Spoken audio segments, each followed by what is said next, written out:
સીતારામ બધાને કેમ છો બધાય welcome back to another blog.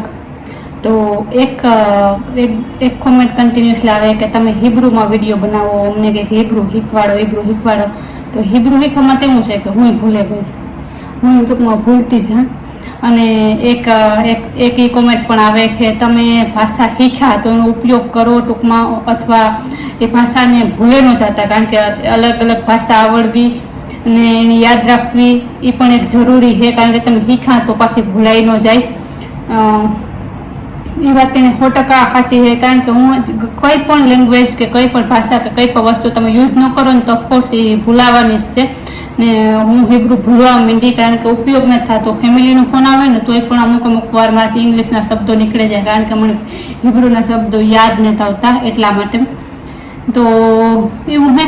અને તો હાલ આ છે ને મણી છું કે ના મારે શીખવું જોઈએ, અને મારી મેમરી માટે કે ભૂલાઈ ન જાય પાછું, કે હું ભૂલે ન જાય એટલા માટે.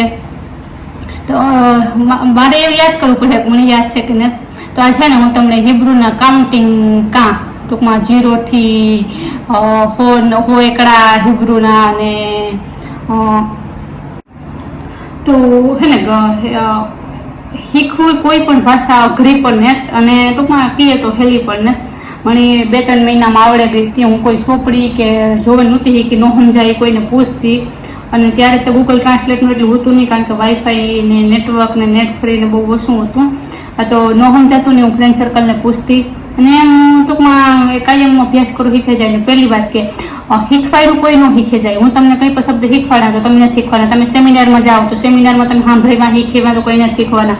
ટૂંકમાં તમે હિબ્રુ ઇઝરાયલ માટે ક્લાસ કરો જેમાં તમે હિબ્રુ શીખો, અને તો એમાંથી કંઈ તમે કોઈ ઘટક હિબ્રુ નથી શીખી જવાના, કારણ કે કોઈ પણ વસ્તુ હોય એનું પ્રોનાઉન્સિએશન જ્યારે તમે ખુદ એમાં પડો, ખુદ એમાં ઉતરો ઊંડા, ત્યારે તમને ખબર પડે કે કઈ રીતના પ્રોનાઉન્સિએશન થાય છે એનું. દાખલા તરીકે આંગ્રેજી છે, આપણી ગુજરાતી છે, તો ગુજરાતીનું કેટલા અમદાવાદમાં અલગ બોલે, સિટીના લોકો અલગ બોલે, ગામડાના લોકો અલગ બોલે, કાઠિયાવાડના લોકો અલગ બોલે, મેઘનાતીના લોકો અલગ બોલે. તો ટૂંકમાં ગુજરાતી પણ એક જ ઓલી છે, એના શબ્દ અને ભાવાર્થનું પ્રોનાઉન્સિએશન અલગ અલગ હોય. એવી રીતના હિબ્રુ પણ છે. તો હે ને અને અમુક એક મારી ફ્રેન્ડ હમણાં હતી મુંબઈ, એને મને મારું નામ નથી લેવું ટ્રેનિંગ સેન્ટરનું, પણ એને શીખવું હતું ને ટૂંકમાં મને લિસ્ટ મોકલું હતું જે શીખતી હતી. તેમાં અડધાથી ઝાઝા શબ્દો હિબ્રુના ખોટા શીખવાડી દીધા લોકોને, બોલો. કારણ કે એને પ્રોનાઉન્સિએશનમાં ખબર ને, પ્રોનાઉન્સિએશન શું થાય ઓરિજિનલી એને ખબર નથી, તો શીખે જાય શીખવાડે મોકલે. પછી આપણા જેવા ટ્યુશનમાં જતા હોય તો શીખવાના જ છે, તો શીખે ને પછી ના જાય પછી એને ખબર પડે કાણું આવીને ના થાય, નાનું આવીને આ થાય ટૂંકમાં. તો હે ને ગમે એ વસ્તુનું પ્રોનાઉન્સિએશન ટૂંકમાં એમાં તમે ખુદ ઇઝરાયલ જાઓ, ખુદ તમે અનુભવ કરો ને ત્યારે જ તમને ખબર પડે ટૂંકમાં કે આનું અહીં થાય, નાનું અહીં થાય. ને પહેલી એવું હે ટૂંકમાં. તો હે ને આપણે એકડાની વાતો કરતા હતા, તો હું જોવા હું તમારી ભેગી ટ્રાય કરા કે મને કેટલું યાદ છે ને કેટલું યાદ ને ટૂંકમાં. તો હે ને 0 થી ચાલુ કરીએ. 0 તો એફએસ એટલે 0, અખાદ એટલે 1, સ્ટાઇમ એટલે 2, સલોસ એટલે 3, આરબા એટલે 4, ખામેસ 5, શેષ એટલે 6, સેવા એટલે 7, શ્મોને એટલે 8, તેસા એટલે 9 ને એસર એટલે 10. અખાદ, સ્ટાઇમ, સલોસ, આરબા, ખામેસ, શેષ, સેવા, શ્મોને, તેસા, એસર એટલે 10 એકડા થઈ ગયા. પછી 11 થી ચાલુ થાય. અખાદ એસરે એટલે 11, સ્ટેમ ઇસરે એટલે 12, શ્લોસ એસરે એટલે 13, આરબા એસરે એટલે 14, ખામેસ એસરે. તો જુઓ વાહે એસરે લાગતું જાય. તમે કદાચ ઈઝી હે, આપણે જે મેકડા હે ઇંગ્લિશમાં તમે 1 2 3 બોલો ને એવી જ રીતના હા, ખાલી પકડ આવવાની ઓલી હે, તમને મગજમાં બેસી જાય ને પછી કોઈ હતા હાવ ઈઝી ઉતા કોઈ એકડા.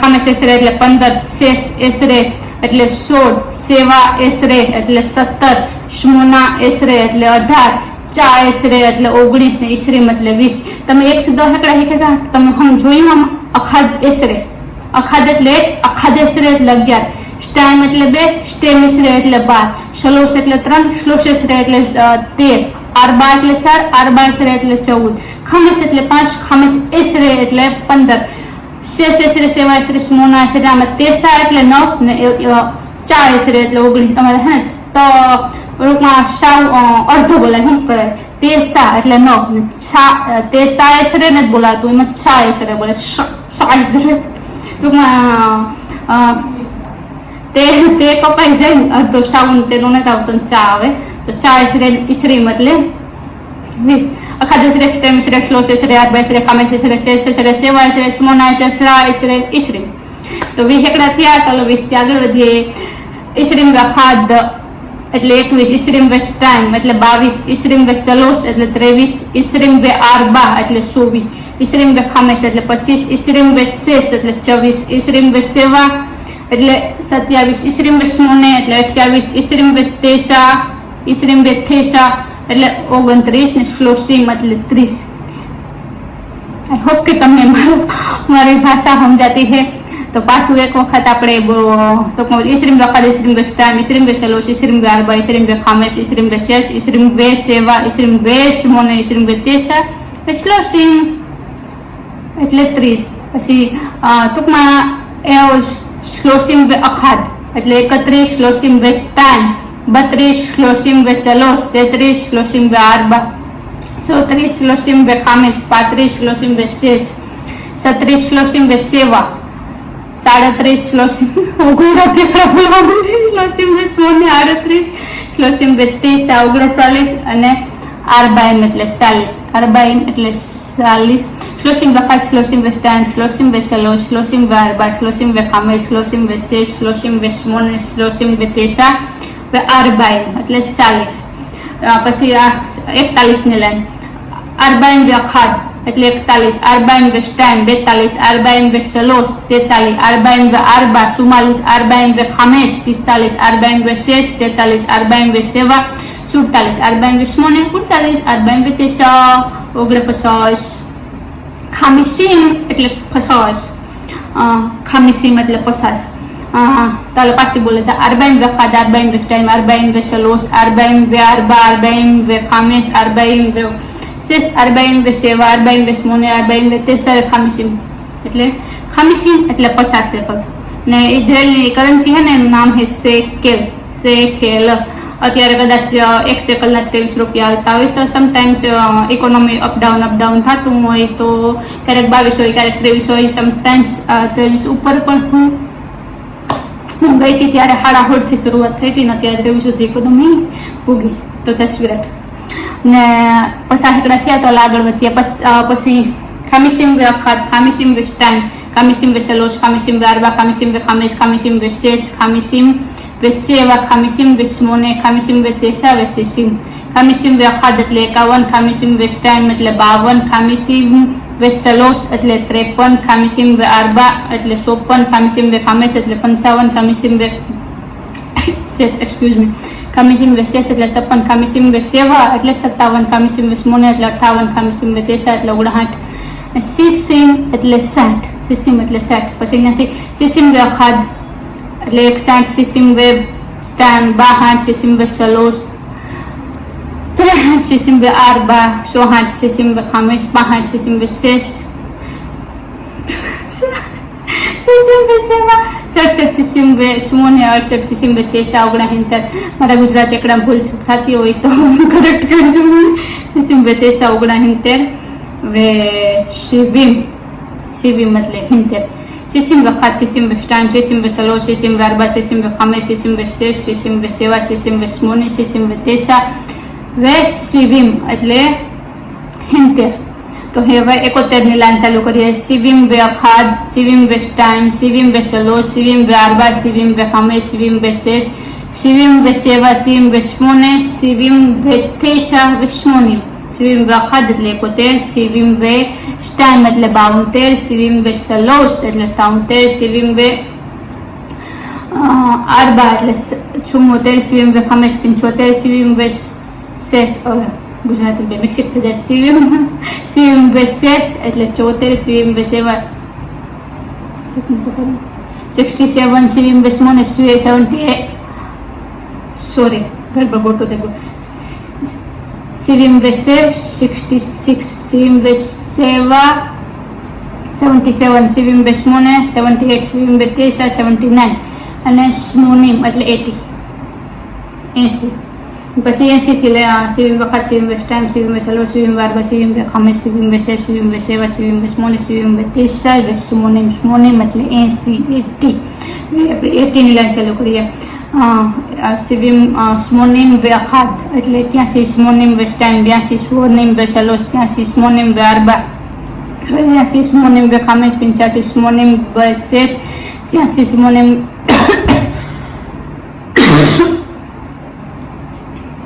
સ્મોનિમ વે શેષ 86 સ્મોનિમ વે સેવા 87 સ્મોનિમ વે સ્મોને 88 સ્મોનિમ વે તેસા 89 Tisim એટલે 90 સ્મોનિમ વે અખાદ સ્મોનિમ વે સ્ટાઇન સ્મોનિમ વે સલોસ સ્મોનિમ વે આરબા સ્મોનિમ વે ખામેસ સ્મોનિમ વે શેષ સ્મોનિમ વે સેવા સ્મોનિમ વે સ્મોનિમ વે તેસા વે તિસિમ એટલે 90 તિસિમ એટલે 90. તો તમને સમજાઈ ગયું હોય કે પછી જ્યાં સિવિમ એસર એસરીમ સ્લોસીમ આરબાઈમ ખામીસીમ સિવિમ સ્મોનિમ તિસિમ વે મેં તો નાથી પછી એ ચાલુ થઈ જાય ને પછી જે આપણે એકડા હીખા દહના એ આમાં જોડાઈ જાય એટલે ઈઝી છે. તમે મગજ લગાવો ને તો હાવ ટૂંકમાં અઘરું ને. અને પછી તિસિમ એટલે 90 થી 91 ની લાઈન આવે. પછી તિસિમ વે અખાદ તિસિમ વે સ્ટાઇન તિસિમ વે સલોસ તિસિમ વે આરબા તિસિમ વે ખામેસ તિસિમ વે શેષ તિસિમ વે સેવા તિસિમ વે સ્મોને તિસિમ વે તેસા તિસિમ વે અખાદ 91 તિસિમ વે સ્ટાઇન 92 તિસિમ વે સલોસ 93 તિસિમ વે આરબા 94 તિસિમ વે ખામેસ 95 તિસિમ વે શેષ 96 તિસિમ વે સેવા તિસિમ વે શેષ 96 તિસિમ વે સેવા 97 તિસિમ વે સ્મોને 98 તિસિમ વે તેસા 99 મે આ એટલે શું મે આ એટલે હો અને મે આ ત એટલે થોડું. અમુક શબ્દના બે મતલબ થતા હોય તો મે આ એટલે થોડું ને મે આત એટલે થોડું ક અને મે ઓ દ એટલે મલક બધું ટુ મચ. ટૂંકમાં બીજા બે શબ્દો તમને શીખવાડી દીધા. સોરી ગડબડ ગોટું નથી થાય. મ્યા તો હો થઈ ગયું હો એકડા પૂરા થઈ ગયા મ્યા થઈ ગયું તમારું. પછી તો હો પછી બસો તો બસો ને મતા એમ કે હો ને પસાહ ને ખામી સીમ હો ને મ્યા બસો ને મતા એમ સોરી 200 में मता પછી ત્યાં સ્લોસ में होता એટલે 300 આરબા में होता એટલે 400 ખામેસ में होता એટલે 500 શેષ में होता સેવા में होता સ્મોને में होता શા में होता પાછું શા में होता જો તેસા में होता 900 હોય તો તેસા में होता नहीं કે શા में होता કીએ. અને 1000 તો કે એલએફ 1000 એટલે એલએફ 2000 એટલે આલ્પા ઇમ 1000 એટલે એલએફ 2000 એટલે આલ્પા ઇમ. એવી જ રીતના પછી સ્લોસ એલએફ આરબા એલેફ ખામેસ એલેફ ને પછી તલફીમ કીએ. ટૂંકમાં બહુવચન આવી જાય ને એલેફ એટલે અખાદ આલ્પાઈમ એટલે 2000 ને પછી સ્લોસ એલેફ એવી રીતના નહીં બોલો સ્લોસા તલફીમ આરબા તલફીમ ખામેસ તલફીમ તલફીમ ટૂંકમાં બહુવચન લાગે જાય પછી એટલે તલફીમ બોલશે. એક હોય તો એલેફ બોલશે બે હોય તો આલ્પાઈમ બોલશે. અમુક ટાઈમ સ્લોસ એલેફ એવું બોલે પણ ટૂંકમાં એ શું કહેવાય ગ્રામેટિકલ રીતના નેટ પરફેક્ટ એટલે પછી તલફીમ બોલશે. સ્લોસ તલફીમ આરબા તલફીમ ખામેસ તલફીમ શેષ તલફીમ કેટલા તમારો મસ્કોરેત છે. મસ્કોરેત મીન્સ પગાર સેલરીને મસ્કોરેત કીએ. તો પછી ખામેસ તલફીમ એસર તલફીમ ટૂંકમાં આવે તલફીમ. તો એ હોપ કે તમને આમાં કંઈક સમજાણું હોય તમે કંઈક શીખાય છે ને. જો પહેલી વાત કે હું કંઈ હિબ્રુની પ્રોફેશનલ ટીચર હું નહીં કે હિબ્રુની હું પરફેક્ટનિસ્ટ છું નહીં. તો મને કંઈ હિબ્રુ પરફેક્ટ આવડતું હોય આમાં મારી પણ ભૂલ હોય તો કોઈ કોમેન્ટમાં સુધારજો પણ વેલકમ. અને તમને શીખવું હોય ને તમને રિયલી આમાંથી કંઈ ઇન્ફોર્મેશન મળી હોય કે ગમ્યું હોય વિડીયો ને વધારે તમારે શીખવું હોય તો કોમેન્ટમાં કહેજો કે તમારે શું શીખવું કેના વિશે શીખવું તો એના વિશે હું આગળ વિડીયો બનાવી દઈશ શ્યોર. અને એક બેનનું કોમેન્ટ આવતું હતું કે ઇઝરાયલ જવા માટે ગાઈડન્સ આપો. બેન હું કોઈ એજન્ટ તો એનું તો મને ખબર હોય તો તમને ગાઈડન્સ આપું. તમે જ્યાં રહેતા હોય સિટીમાં ત્યાં કન્સલ્ટન્સી કદાચ વિઝા કન્સલ્ટન્સી હોય એનો કોન્ટેક્ટ કરો. કોઈ એજન્ટ તમારો જાણીતો તમારા ફ્રેન્ડ સર્કલમાં હોય તો એનો કોન્ટેક્ટ કરો તો તમારું થઈ જાય ને. એક બેનની કોમેડી હતી કે ઇઝરાયલ જવા માટે લેડીઝ માટે છોકરીઓ માટે સેફ છે કે નથી. ઓફકોર્સ 100% સેફ છે કોઈ પ્રોબ્લેમ નહીં. જવાનું કેરગીવરમાં છોકરીઓ માટે બહુ સારું છે કોઈ વાંધો કે કોઈ પ્રોબ્લેમ નથી સેફ છે ટૂંકમાં. અને બીજું એક કોમેન્ટ આવી હતી કે કયા ટ્રેનિંગ સેન્ટરમાં મેં ટ્રેનિંગ લીધી હતી અને કયા ટ્રેનિંગ સેન્ટર હારા ટૂંકમાં. તો મેં હે ને હું ઇઝરાયલ ગઈ ને ત્યારે હું દિલ્હી થ્રુ ગઈ હતી કારણ કે મુંબઈમાં બધા પૈસા ભરી પાસ થતા હતા ને કૌભાંડ પકડાનું હતું તો મુંબઈમાં થયું હતું બંધ ને દિલ્હીમાં ટૂંકમાં સ્ટ્રીક હાલતું હતું તેનું. તો હું રિશા નંદાના ટ્રેનિંગ સેન્ટરમાં હતી જે અત્યારે બંધ થઈ ગયું નથી હાલતું. એની હવે બીજા કન્ટ્રીનું ચાલુ કર્યું ટૂંકમાં. ને ઘણા એ પૂછતા હતા કે ક્યું ટ્રેનિંગ સેન્ટર સારું, તો બધા સારા જ છે મુંબઈમાં, જેની જ્યાદા હું એના સારું જ છે. ટૂંકમાં તમને ઇંગ્લિશ આવડતું હોય, તમારે ટ્યુશનની જરૂર હોય તો તમે ડાયરેક્ટ પર ટ્રેનિંગ કરી શકો. અને જેને બેઝિક ઇંગ્લિશ ન આવડતું હોય, એને ઇંગ્લિશ શીખવું હોય તો તમે તમારી રીતના ઇંગ્લિશ પહેલાં શીખો. તો ઇંગ્લિશ શીખવા જ્યાં હોય જ તમને સજેસ્ટ કરી છે કે તમારે ક્યાં ટ્રેનિંગ સેન્ટરમાં જવું. અને ડાયરેક્ટ જવું હોય તો ઘણા ટ્રેનિંગ સેન્ટર છે, લાઈક અવિવા હે, જીઓન હે, સીપીનું હમણાં બંધ હે ટેમ્પરરી, ટીટીનું હે, ઓમસાઈનું હે, એવા ઘણા બધા એક્સેટ્રા ટૂંકમાં ટ્રેનિંગ સેન્ટર છે જેનો તમે કોન્ટેક્ટ કરી શકો. સિલેક્ટ થાવ તો તમે ટ્રેનિંગ કરી શકો. તો એવું હોય તો જાજા કંઈ તમારે બીજી કંઈ ઇન્ફોર્મેશન શું જોઈએ એ કોમેન્ટમાં કહેજો. તો મને ખબર છે એ કહેવાની કોશિશ કરી ને નોટ કે હું આમાં જે કંઈ તો બોલી 100% 100% હાસમાં એવું નથી કહેતી, કારણ કે 2-3 મહિના થયા કદાચ હું ભૂલાઈ ગઈ અમુક શબ્દ તો ઇઝરાયલમાં હોય કરેક્ટ કરજો. મને કંઈ ભૂલ હોય તો, ના ભૂલ હોય તો મને કોમેન્ટમાં કહેજો કે all your suggestions are most welcome. તો આઈ હોપ કે તમને આ વિડીયો સારો લાગ્યો છે. આઈ હોપ એટલે હિબ્રુમાં હની મેં ખાવા આતામાં હાવ તેમ તમને વિડીયો સારો લાગ્યો હોય એટલે તેમ તમને સારો લાગ્યો હોય, લાઈક તમને ગમ્યો હશે. ગમવું લાઈક એટલે અહાવા, અહાવા કે હિબ્રુમાં ગમવું લાઈક એટલે અહાવા, અને ઓહેબેત એટલે આઈ લાઈક, આઈ લવ એવું ટૂંકમાં. તો આવજો બધા. એટલે ליהתראות לכולם, נראה אתכם בעוד סרטון חדש. till then, bye bye, take care, see you.